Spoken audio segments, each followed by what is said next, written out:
अस्सलाम वालेकुम।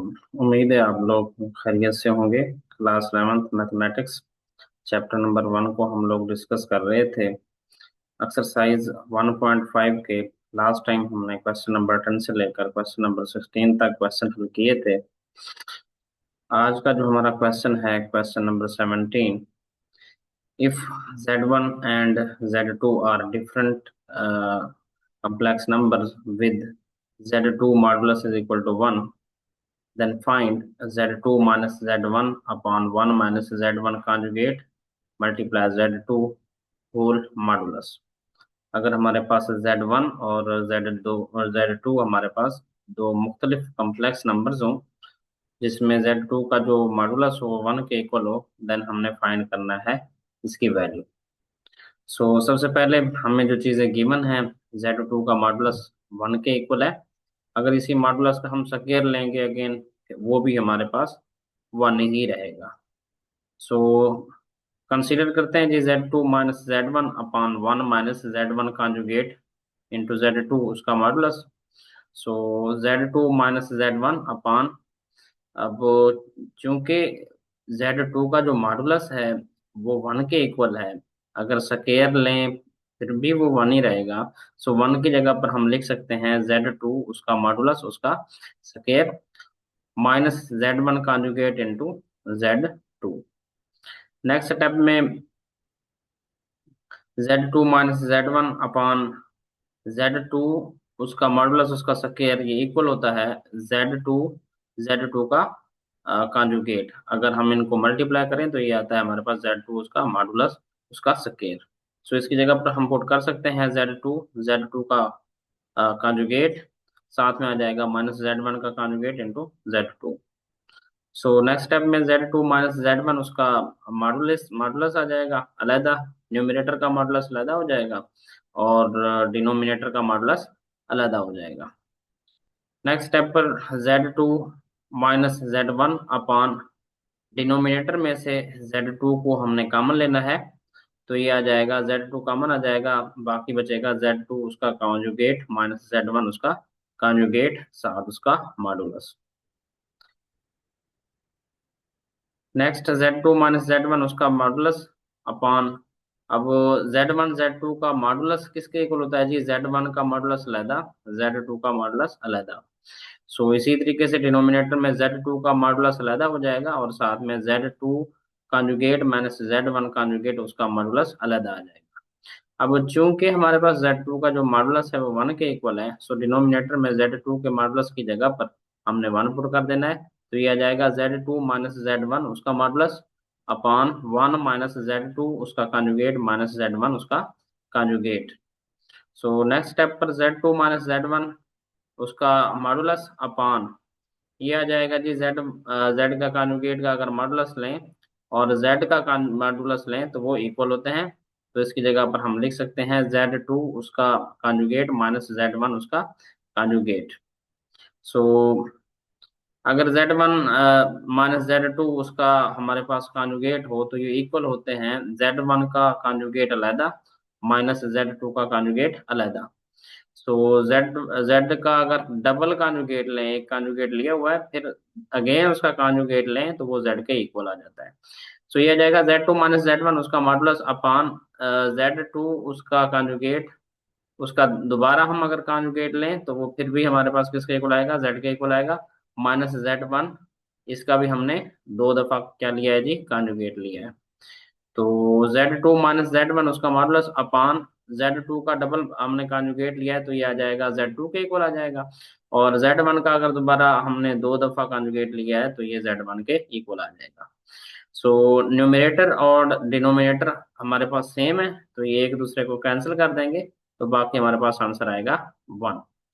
इसकी जो वैल्यू आई हमारे पास जो कि हमने फाइंड करनी थी, तो इसकी वैल्यू आई z2 minus z1 upon 1 minus z1 conjugate z2 conjugate z2 उसके मॉडुलस की जो वैल्यू आई वो है 1। नेक्स्ट जी क्वेश्चन नंबर 18 है। An AC source supplies a voltage of V is equal to 120 into cos pi by 4 plus iota sin pi by 4 volts to a circuit with impedance Z is equal to 1 + i into 3√2 ohms. Calculate the current in polar form. हमने जी current मालूम करना है इन polar form में। सबसे पहले हम देखते हैं जी हमें गिवन क्या है। Given that V is equal to 120 into cos पाई/4 प्लस आयोटा साइन पाई/4। सो ये पोलर फॉर्म में है, वोल्टेज जो दी हुई है। सो सबसे पहले पोलर फॉर्म में हमारे पास ये जो R होता है ये मॉडुलस ऑफ V के इक्वल होता है। सो यहाँ पर मॉडुलस ऑफ V की जो वैल्यू आएगी वो 120 आएगी, और साथ में ये जो थीटा इस्तेमाल हो रहा है यहाँ पर पाई/4 हो रहा है। सो गिवन जी इम्पीडेंस दी हुई है Z किसके इक्वल है, 1 + i3√2, जो कि इसका अगर हम रियल पार्ट अलहदा करें और इमेजिनरी पार्ट अलहदा करें तो ये आ जाता है 1/2 जमा आयोटा 3 का जज़र बटा 2। सो इसका मॉडुलस लेंगे। मॉडुलस क्या होता है जी, रियल का स्क्वायर प्लस इमेजिनरी पार्ट का स्क्वायर, उसका स्क्वायर रूट। तो 1/2 का स्क्वायर आएगा 1/4, 3 के जज़र का स्क्वायर 3 आता है, 2 का स्क्वायर 4 आता है। एलसीएम लेंगे, एलसीएम 4 आएगा। एलसीएम 4 आएगा इसका, तो न्यूमरेटर आपस में ऐड अप हो जाएंगे, तो उसका जजर आ जाएगा। सो ये होगा जी 1 + 3, 4/4, उसका जजर कैंसिल आउट होंगे तो 1 का जजर आ जाएगा। 1 का जजर हमारे पास 1 के इक्वल होता है। सो जेड मॉडुलस की जो हमारे पास वैल्यू आई वो 1 आई। अब हमने थीटा मालूम करना है आर्गुमेंट। वो क्या है Z, theta is equal to tan inverse y/x। Tan inverse y की वैल्यू है हमारे पास 3 का जज़र बटा 2, और हमारे पास जो x है वो है 1/2। डिनोमिनेटर 2 है इसका, ऊपर वाले का डिनोमिनेटर भी 2 है, ये आपस में कैंसिल आउट हो जाएंगे। तो theta is equal to tan inverse 3 का जज़र। तो टेन इनवर्स की जो 3 के जज़र के ऊपर जो वैल्यू होती है वो होती है पाई/3। सो यहाँ से ये पता चलता है कि थीटा क्या होना चाहिए, पाई/3 होना चाहिए। अब Z z is equal to 1 × cos π/3 plus iota sine π/3 using Ohm law. Ohm law क्या है, I is equal to V/Z। Values put करेंगे करंट मालूम करने के लिए हम। सो V की जो कीमत हमारे पास आई है वो आई है हमारे पास 120 इंटू काज π/4 प्लस आयोटा साइन π/4, जो कि गिवन थी। और जो Z की कीमत आई है जो कि हमने मालूम की है, Z मॉडुलस हमारे पास 1 के इक्वल था, और थीटा हमने मालूम किया है वो ये है काज पाई/3 था। थीटा पोलर फॉर्म में लिखा हमने, अब इसकी वैल्यू इधर पुट करेंगे जेड के साथ। तो ये आएगा 1 × cos π/3 plus iota sine π/3। So ये आ जाएगा 120/1। तो काज π/4 माइनस π/3 के साथ आ जाएगा, plus iota sine π/4 minus π/3। So ये इक्वल आ जाएगा I is equal to 120 into cos, LCM लेंगे 12 आएगा, इसका भी एलसीएम 12 ही आएगा। सो ये हमारे पास इक्वल आ जाएगा जी पाई 3 पाई - 4 पाई, और साइन के साथ जो इक्वल होगा वो होगा 3 पाई - 4 पाई के साथ। तो 120 इंटू कास इंटू माइनस पाई/12 आएगा, प्लस आयोटा साइन माइनस पाई/12। काज के साथ जो माइनस है क्वाड्रेंट की वजह से खत्म हो जाएगा, तो ये आ जाएगा 120 इंटू काज π/4, और साइन में जो माइनस है हमारे पास एंगल में ये बाहर आ जाएगा आयोटा साइन π/4। सो हमारे पास जो करंट आया वो इक्वल आया 120 into cos π/12 minus iota sine π/12। Next Z question number 19 है हमारे पास। An AC circuit has an impedance of Z is equal to 3 - 6 iota ohms, and it is connected to a voltage source of V। Voltage दिया हुआ है हमें जी 90 + 3 iota volts। Find the current in both rectangular and polar form. अब हम जी current मालूम करेंगे rectangular form यानी कि x + iota y की शक्ल में, और r थीटा यानी कि पोलर फॉर्म की शक्ल में। As v is equal to I हमारे पास था जी V/Z। यहाँ से हमारे पास v की जो कीमत होगी वो आएगी I × Z। सो I की कीमत आ जाएगी V/Z के। सो v हमें दिया हुआ है 90 जमा 30 आयोटा, और z हमें दिया हुआ है 3 - 6 आयोटा। सो इसको हल करेंगे, सबसे पहले बटे के नीचे हमने जो है ना आयोटा को खत्म करना है। ये कैसे करेंगे जी, रैशनलाइजेशन करेंगे इसी कम्प्लेक्स नंबर की। 3 - 6 आयोटा के कॉन्जुगेट से ज़रब भी करेंगे, 3 - 6 आयोटा के कॉन्जुगेट के साथ डिवाइड भी करेंगे। सो न्यूमरेटर न्यूमरेटर से मल्टीप्लाई होगा, और डिनोमिनेटर डिनोमिनेटर से मल्टीप्लाई होगा। सो 90 को जब 3 के साथ मल्टीप्लाई करते हैं ये आता है 270, और 90 को जब मल्टीप्लाई करते हैं 6 आयोटा के साथ तो आंसर आता है हमारे पास 540 आयोटा। और फिर 30 आयोटा को मल्टीप्लाई करते हैं 3 के साथ, 90 आयोटा आ जाता है। फिर जमा के 30 आयोटा को मल्टीप्लाई करते हैं 6 आयोटा के साथ, ये आता है जमा 180 आयोटा स्क्वायर। डिनोमिनेटर में हमेशा फॉर्मूला बनता होता है, तो 3 - 6 आयोटा, 3 जमा 6 आयोटा, तो 3 का स्क्वायर 9 आ जाएगा, -6 का स्क्वायर 36, और साथ में आयोटा स्क्वायर। अब जी न्यूमिनेटर में हमने आयोटा स्क्वायर की वैल्यू पुट करनी है, जो कि इक्वल होती है -1 के। सो न्यूमिनेटर में आ जाएगा जी 270 - 630 आयोटा जमा 180 इंटू -1, बटे के नीचे आ जाएगा 9 - 36 इंटू -1। तो आई इक्वल आ जाएगा 270 - 630 आयोटा -180 अपॉन 9 + 36 हो जाएगा, माइनस माइनस जमा हो जाएंगे। तो आई इज इक्वल टू, अब रियल पार्ट को ऐड कर लें, 270 - 180 90 जवाब आता है, जमा 630 iota upon 45। I is equal to, अब इनके पार्ट्स अलहदा कर लें, रियल के साथ और इमेजिनरी के साथ। 90/45 आ जाएगा रियल पार्ट, जमा 630/45 ये इमेजिनरी पार्ट आएगा। डिवाइड करेंगे तो आई हमारे पास इक्वल आएगा 2 - 14 आयोटा के साथ, जो कि हमारे पास रेक्टेंगुलर फॉर्म में है, x प्लस आयोटा की शक्ल में है। अब जी हमने इसको तब्दील करना है अपना पोलर फॉर्म में। तो आई हमें गिवन है जी 2 - 14 आयोटा, यहाँ पर x की जो कीमत है 2 है और y की कीमत 14 है। सबसे पहले हम आर स्क्वायर मालूम करते हैं, आर मालूम करते हैं। तो आर क्या होता है जी हमारे पास, इसका जो मॉडुलस होता है आर वही होता है हमारे पास। तो 2 का स्क्वायर जमा 14 का स्क्वायर, 2 का स्क्वायर 4 होता है और 14 का स्क्वायर हमारे पास 196 होता है।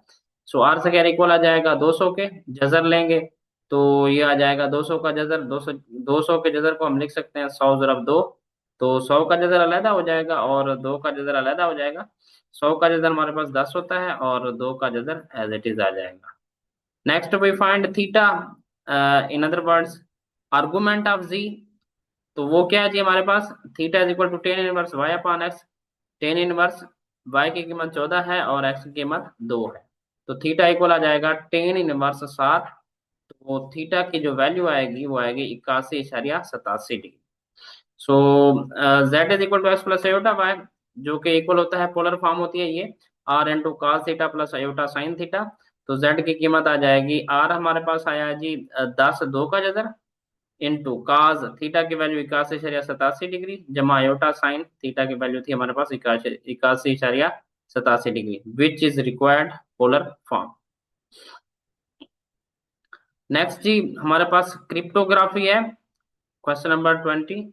Encrypt the word code by multiplying the complex encryption key k is equal to 2 minus iota, then decrypt it back to the original word. Original word जो कोड है उसी को हमने दोबारा बैक करना है। यानी कि इनक्रिप्शन क्या होती है जी, आपने एक की लगानी है और डिक्रिप्शन क्या है, उसी को आपने दोबारा वापस उसकी हालत में लेकर जाना है।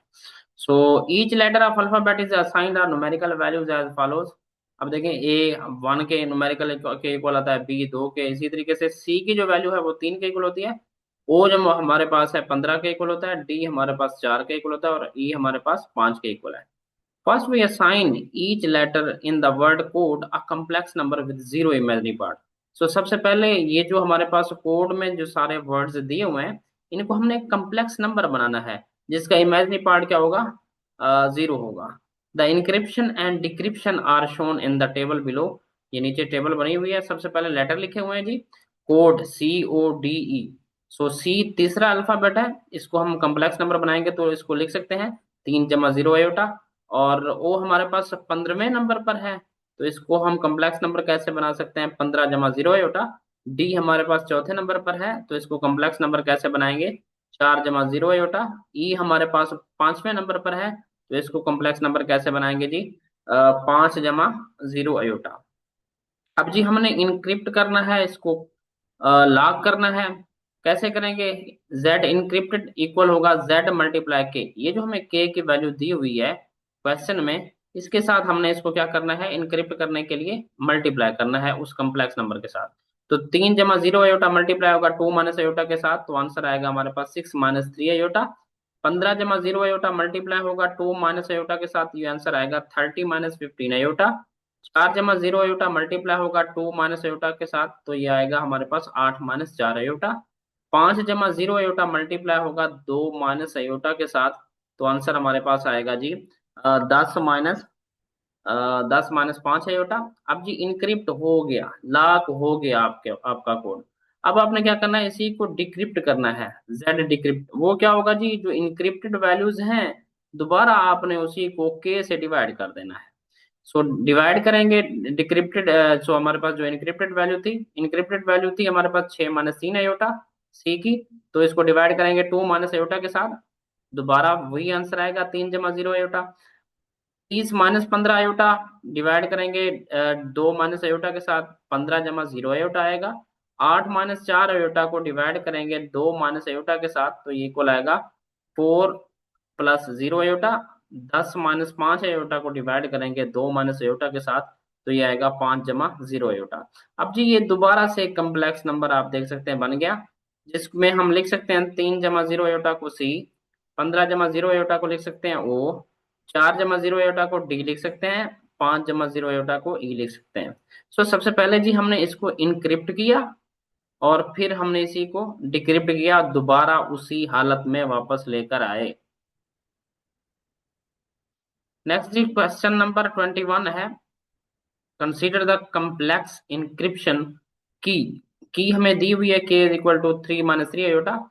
Encrypt the word quiz. अब हमारे पास जो वर्ड है वो क्विज है, and then recover the original word using the inverse of the key. बिल्कुल same as it is question number 20 है। सबसे पहले each letter of the alphabet is assigned numerical values as follows. Q के लिए हमारे पास जो नंबर होता है न्यूमेरिकल 17 होता है, यू के लिए हमारे पास 21 होता है, आई के लिए हमारे पास 9 होता है, और जेड के लिए हमारे पास क्या होता है जी 26। First we assign each letter in the word quiz a complex number. जी पहला काम क्या है, क्विज। इसमें जो हर लेटर है, हर वर्ड है, इस वर्ड में हर लेटर जो है उसको हमने एक कम्प्लेक्स नंबर बनाना है विद जीरो इमेजरी पार्ट, जिसका इमेजरी पार्ट जीरो हो। The encryption and decryption are shown in the table. Table बनाएंगे, सबसे पहले देखें जी लेटर लिखा, क्विज QUIZ। क्यू हमारे पास 17वां नंबर है, तो इसको लिख सकते हैं कम्प्लेक्स नंबर के तौर पर 17 जमा 0 अयोटा। यू 21वां नंबर है, तो इसको लिख सकते हैं 21 जमा 0 अयोटा। आई हमारे पास 9वां नंबर है, तो इसको लिख सकते हैं 9 जमा 0 अयोटा। और जो जेड है हमारे पास 26वां नंबर है, आखिरी लेटर होता है जी, तो ये इसको लिख सकते हैं 26 जमा 0 अयोटा। इनक्रिप्ट कैसे करना है जी, जेड को उस कम्प्लेक्स नंबर को मल्टीप्लाई कर देना है के साथ। डिक्रिप्ट कैसे करना है, उसी जेड इंक्रिप्टेड वैल्यू जो आई है उसी को दोबारा से डिवाइड कर देना है। सो इंक्रिप्टेड वैल्यू जेड की मालूम करते हैं, 17 जमा 0 अयोटा को मल्टीप्लाई करेंगे 3 - 3 अयोटा के साथ, तो ये आएगा 51 - 51 अयोटा। 21 जमा 0 अयोटा को मल्टीप्लाई करेंगे 3 - 3 अयोटा के साथ, तो ये आएगा 63 - 63 अयोटा। 9 जमा 0 अयोटा को मल्टीप्लाई करेंगे 3 - 3 अयोटा के साथ, तो ये आएगा 27 - 27 अयोटा। 26 जमा 0 अयोटा को मल्टीप्लाई करेंगे 3 - 3 अयोटा के साथ, ये आएगा 78 - 78 अयोटा। अब जी ये था जेड इनक्रिप्टेड वैल्यू, यानी कि हमने एक कोड लगाया। अब हमने इसी को डिकोड करना है, दोबारा उसकी ओरिजिनल पोजीशन पे लेकर आना है। तो ये होगा जी जेड इनक्रिप्टेड अपॉन के, यानी कि जेड इनक्रिप्टेड वैल्यूज जो आई हुई हैं उन्हीं को हमने के से डिवाइड करना है। 51 - 51 अयोटा बटा 3 - 3 अयोटा, दोबारा ये आ जाएगा 17 जमा 0 अयोटा। 63 - 63 अयोटा बटा 3 - 3 अयोटा, ये दोबारा आ जाएगा 21 जमा 0 अयोटा। 27 - 27 अयोटा बटा 3 - 3 अयोटा, ये आएगा 9 जमा 0 अयोटा के इक्वल। 78 - 78 अयोटा बटा 3 - 3 अयोटा, ये आएगा 26 जमा 0 अयोटा। दोबारा जी इन्हीं को लेटर असाइन करने हैं। 17वें नंबर पर क्यू होता है, 21वें नंबर पर यू होता है, 9वें नंबर पर आई होता है, और 26वें नंबर पर जेड होता है। ये थी जी इनकी इंक्रिप्शन और डिक्रिप्शन टेबल। एक्सरसाइज 1.5 का लास्ट क्वेश्चन है जी, ये भी बहुत ही आसान है, ऊपर वाले दो क्वेश्चंस की तरह है। Encrypt the word class by adding the complex encryption key k is equal to -3 plus 4 iota, then decrypt it back to the original word। बिल्कुल same as it is, each letter of the alphabet is assigned are numerical values as follows. C के लिए हमारे पास 3 है, L के लिए हमारे पास 12 है, ए के लिए 1 है, और एस के लिए 19। First we assign each letter in the word class a complex number. सबसे पहले हमने जो क्लास के हर लेटर है उसको हमने एक कॉम्प्लेक्स नंबर बनाना है विद जीरो इमेजिनरी पार्ट, जिसका इमेजिनरी पार्ट जीरो होगा। The encryption and decryption are shown in the table below. Letter लिखा जी सबसे पहले क्लास CLA SS। तो कॉम्प्लेक्स नंबर बनाया, सी के लिए 3 जमा 0 बनेगा, एल के लिए 12 जमा 0 बनेगा, ए के लिए बनेगा 1 + 0, एस के लिए बनेगा 19 + 0, दूसरे एस के लिए भी बनेगा 19 + 0। तो जेड इंक्रिप्शन निकालनी है, कैसे निकालेंगे? जेड प्लस, अब इसको प्लस करना है के साथ, तो ये बनेगा 3 जमा 0 प्लस -3 + 4। सो ये इक्वल आएगा 0 जमा 4 के साथ। 3 और -3 कैंसिल आउट हो जाएंगे, इमेजिनरी पार्ट जमा होंगे तो 0 + 4 आ जाएगा। दूसरे को हमने जी जमा करना है 12 जमा 0 जमा -3 + 4, तो ये आएगा 9 जमा 4 के साथ। 1 + 0 प्लस -3 + 4, ये इक्वल आएगा -2 + 4। 19 + 0 को ऐड करेंगे -3 जमा 4 के साथ, तो ये आएगा 16 + 4। 19 + 0 को जमा करेंगे जी ये इसके साथ, तो ये आएगा -3 जमा 4 के साथ, तो ये आएगा 16 + 0। नेक्स्ट जी इनक्रिप्ट हो गया, कोड लग गया। अब हमने क्या करना है? डिक्रिप्ट करना है। डिक्रिप्ट कैसे करेंगे? जो जेड इनक्रिप्टेड वैल्यूज हैं उन्हीं में से के को माइनस करते हैं। अगर जर्ब करेंगे तो डिक्रिप्शन में डिवाइड कर देंगे, अगर जमा करेंगे इनक्रिप्शन में तो डिक्रिप्शन में क्या करेंगे जी? माइनस कर देंगे। माइनस करेंगे दोबारा वही नंबर आ जाएगा। 0 जमा 4 को माइनस करेंगे -3 जमा 4 को, तो ये आ जाएगा 3 जमा 0। 9 जमा 4 में से माइनस करेंगे -3 जमा 4 को, तो दोबारा आ जाएगा 12 जमा 0। -2 जमा 4 को माइनस करेंगे, में से माइनस करेंगे -3 जमा 4 को, तो ये आ जाएगा 1 + 0। 16 + 4 को माइनस कर में से माइनस करेंगे -3 जमा 4 को, तो ये आएगा 19 + 0। 16 + 4 में से माइनस करेंगे -3 जमा 4 को, तो ये हमारे पास आ जाएगा 19 + 0। दोबारा से हमारे पास जो लेटर्स आएंगे वही आएंगे। 3 + 0 के लिए हमारे पास सी होगा। 12 जमा 0 के लिए हमारे पास एल होगा। 1 + 0 के लिए हमारे पास होगा जी ए। 19 + 0 के लिए हमारे पास एस होगा, और 19 + 0 के लिए हमारे पास दोबारा से एस होगा। ये थी जी एक्सरसाइज 1.5 जो कि आज कंप्लीट हो गई है। अगर हमारी वीडियोस आपके लिए हेल्पफुल हो रही हैं तो आप हमारे इस चैनल को सब्सक्राइब करें, लाइक करें। अपना बहुत ख्याल रखिएगा। अल्लाह हाफिज।